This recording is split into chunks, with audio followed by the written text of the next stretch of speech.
kita berdoa. Inilah setiap kehidupan kami Tuhan. Kami mau duduk diam untuk mendengarkan kebenaran firman-Mu.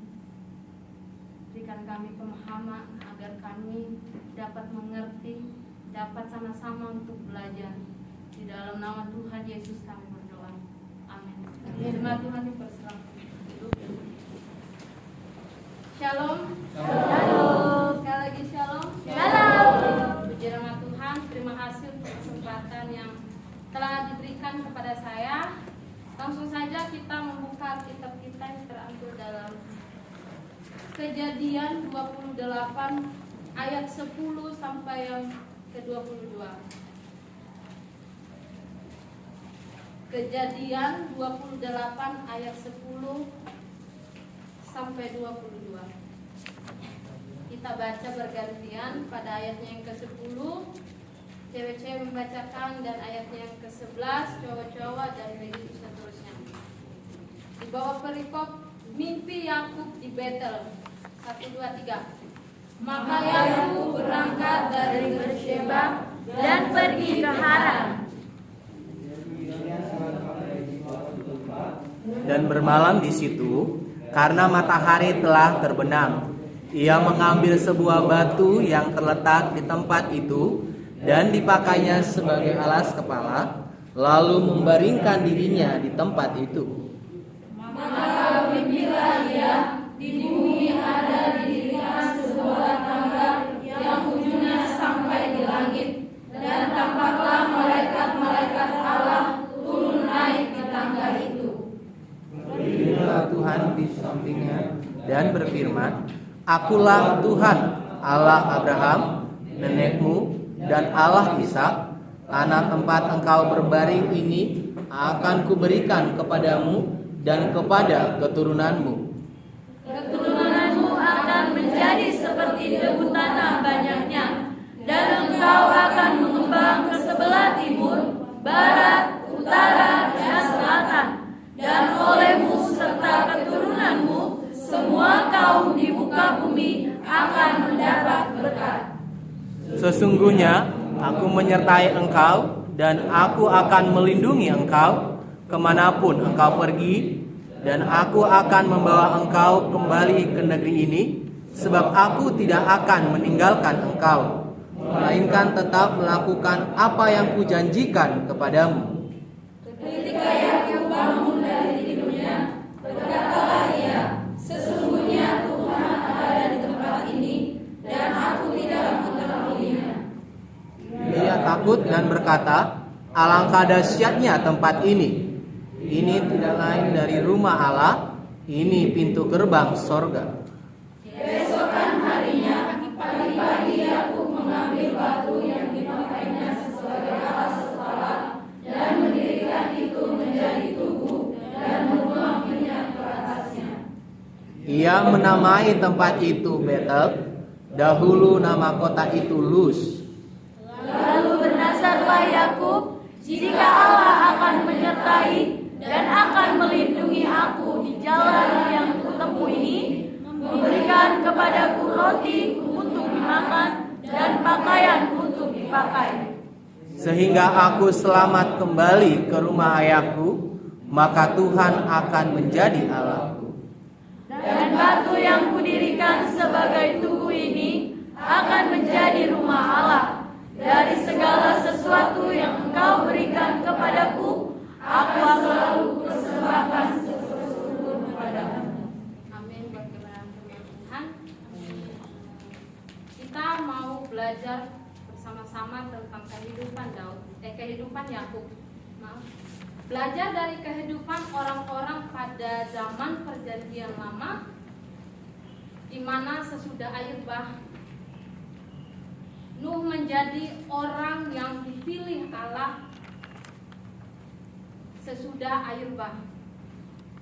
Dari selesai Nuh, anaknya yaitu yang terpilih yaitu Sem. Setelah Sem, keturunan berikutnya yaitu yang tertulis, maksud saya yang tertulis di perikop pada kitab-kitab sebelumnya yaitu Terah. Sesudah Terah melahirkan Abraham. Dan sesudah Abraham melahirkan Ishak, dan Ishak melahirkan Esau dan Yakub. Walaupun keturunan pertama sesudah Aibah sesampai ke keturunan Yakub, Allah memiliki cara tersendiri untuk melakukan perjanjian dengan orang-orang yang dipilihnya. Saya akan memberikan latar belakangnya terlebih dahulu. Kejadian ini ditulis oleh Musa. Temanya yaitu permulaan. Tahun penulisannya sekitar tahun 1445 sampai 1405 sebelum Masehi.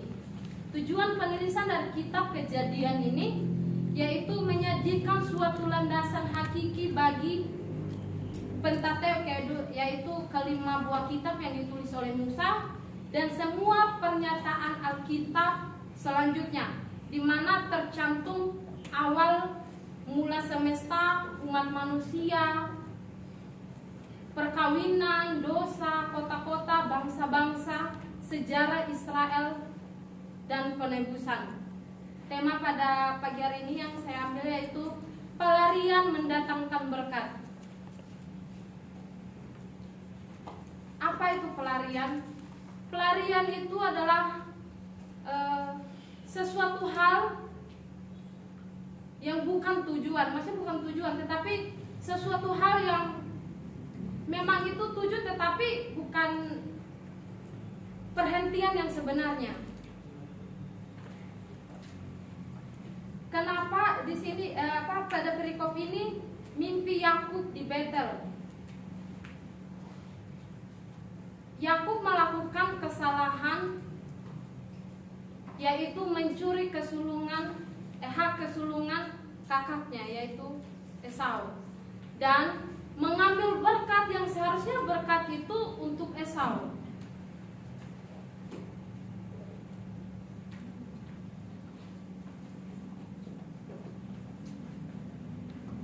Apa yang dilakukan Yakub sehingga pelarian itu menjadi berkat? Kita bisa lihat di yang pertama itu tetap bertindak. Itu bisa kita lihat di ayatnya yang ke-10 sampai 11. Saya bacakan. Maka Yakub berangkat dari Berseba dan pergi ke Haran. Ia sampai di suatu tempat dan bermalam di situ karena matahari telah terbenam. Ia mengambil sebuah batu yang terletak di tempat itu dan dipakainya sebagai alas kepala, lalu membaringkan dirinya di tempat itu. Yakub melarikan diri ke saudara ibunya, yaitu di Haran. Perjalanan dari Berseba ke Haran bukanlah perjalanan kayak sejauh dari Jakarta Timur ke Bekasi. Bisa kita lihat di belakang Alkitab ini, di sini ada tercantum peta. Itu bisa kita lihat letak dari Berseba ke Haran itu sangat jauh. Nah, saudara-saudara, apa yang membuat Yakub itu tetap bertindak? Apakah sebelumnya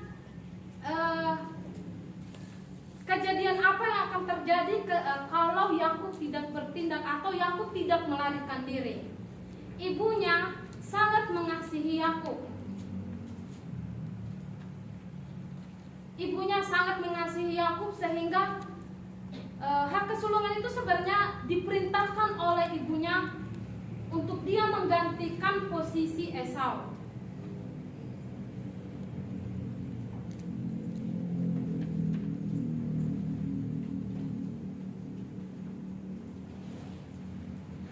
Apakah perjalanan Yakub ke Haran ada persiapan? Karena dia pergi sangat tergesa-gesa, sangat terburu-buru. Perasaannya waktu itu sangat kacau. Walaupun dia bahagia mendapatkan berkat dari ayahnya, mendapatkan hak kesulungan yang seharusnya itu milik Esau, tetapi dia ketakutan akan dibunuh oleh kakaknya. Ibunya begitu mengasihi dia. Dia pergi ke Haran sangat terburu-buru. Apakah dia mau melakukan persiapan, dia bukan pergi liburan, tetapi dia tidak tahu tujuannya harus kemana. Ibunya hanya memerintahkan, larilah kamu ke Haran, pergilah kamu ke saudaraku Laban, tinggallah di sana beberapa saat sampai reda amarah kakakmu. Yakub yang merupakan anak kesayangan ibunya, dia menuruti perintah ibunya dan pergi ke Haran. Disinilah pada perikop inilah awal perjumpaan Tuhan dengan Yakub. Apakah Yakub tahu kalau dia adalah keturunan yang pada nenek moyangnya Abraham, Allah melakukan perjanjian bahwa keturunanmu akan sebanyak akan sebanyak pasir di laut. Apakah ayahnya Ishak tidak memberitahu kepada Yakub, kepada Esau, bahwa mereka adalah keturunan-keturunan yang memiliki perjanjian dengan Allah bahwa mereka akan diberkati? Pastinya Ishak memberitahukan itu kepada Yakub.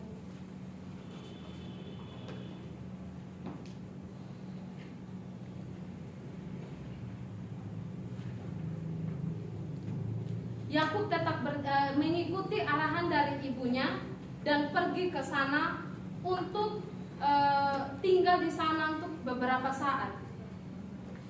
Dan pada perikop-perikop selanjutnya itu nanti ada banyak hal yang dilakukan oleh Yakub dan sampai nanti dia meminang istri di sana.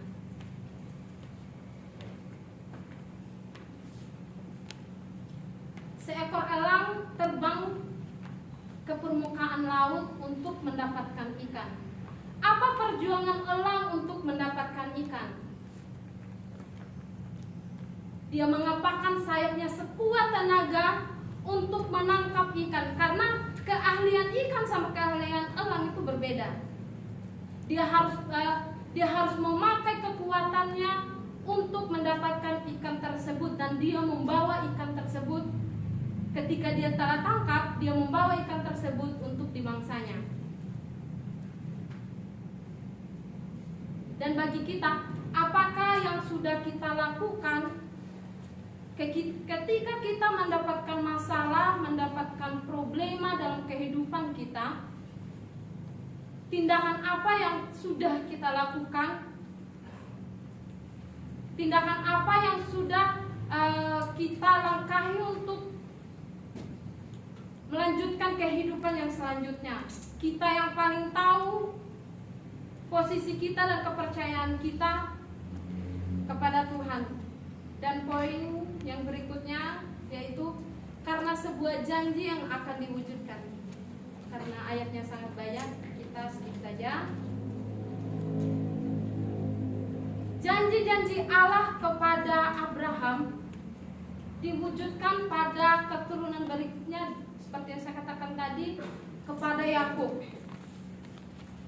Apakah Yakub tidak menyadari bahwa dia adalah anak yang adalah orang yang akan menjadi yang melakukan janji itu yang Allah berikan pada nenek moyangnya? Kepastian, dia pergi dengan ketidakpastian. Dia tidak menyiapkan apa-apa.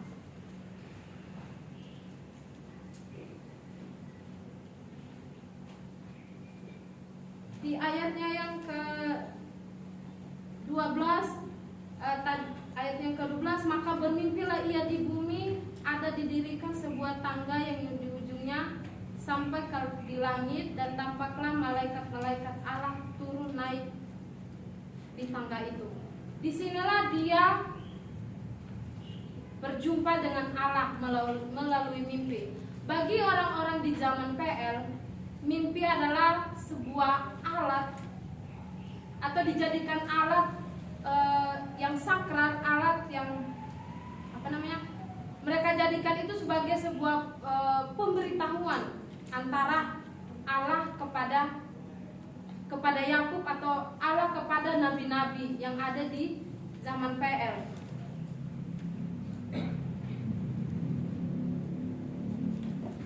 Di sana Allah bertemu dengan Yakub. Berdirilah Tuhan di sampingnya dan berfirman, "Akulah Tuhan Allah Abraham, nenekmu, dan Allah Ishak. Tanah tempat engkau berbaring ini akan kuberikan kepadamu dan kepada keturunanmu." Disinilah Allah menjanjikan atau melakukan perjanjian itu dengan Yakub, di mana pada pasalnya yang ke-30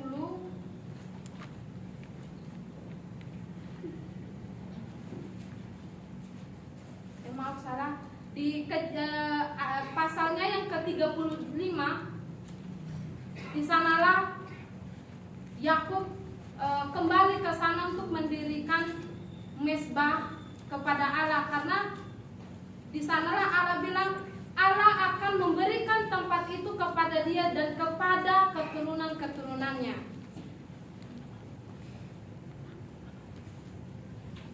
Keturunanmu akan menjadi seperti debu tanah banyaknya, dan engkau akan mengembang ke sebelah timur, barat, utara, dan selatan.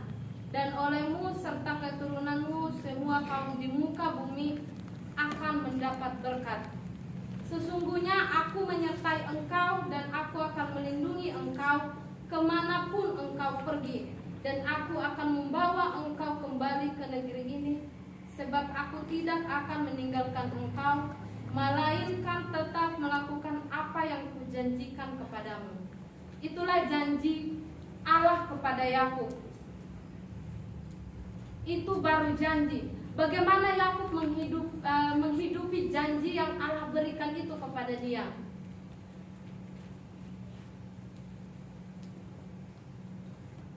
Dan poin yang berikutnya yaitu ucapan syukur dan rasa terima kasih.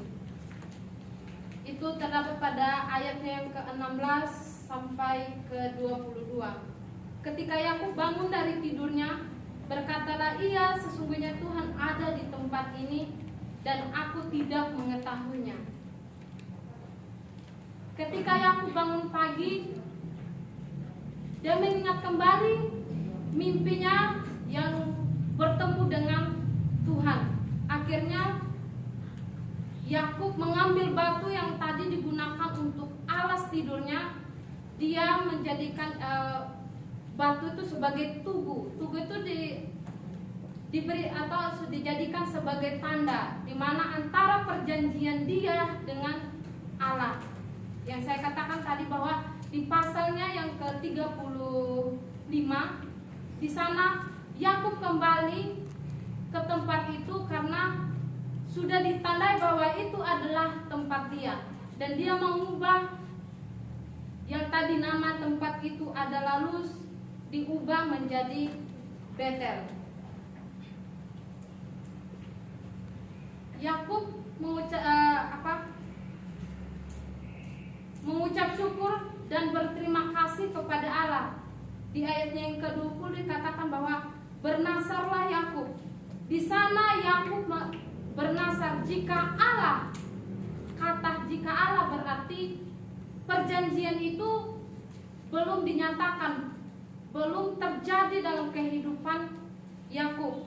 Yakub katakan bahwa jika Allah akan menyertai dan melindungi aku di jalan yang kutempuh ini, memberikan kepadaku roti untuk dimakan dan pakaian untuk dipakai. Inilah respon Yakub kepada Allah dari perjanjian itu tadi. Yakub meresponi bahwa dia adalah orang yang akan melaksanakan janji itu. Di sanalah Yakub mendapatkan keturunan yang sangat banyak. Dia bernasar jika Allah akan menepati janji yang persepuluhan atau apapun yang dia dapatkan dari Allah, dia akan menjadikan itu sebagai persembahan persepuluhannya kepada Allah.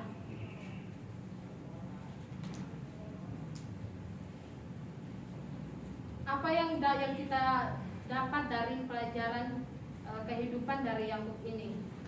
Walaupun dia tidak tahu arahnya, dia penuh ketakutan dimanapun dia pergi, dia belajar untuk mengandalkan Tuhan dalam kehidupannya.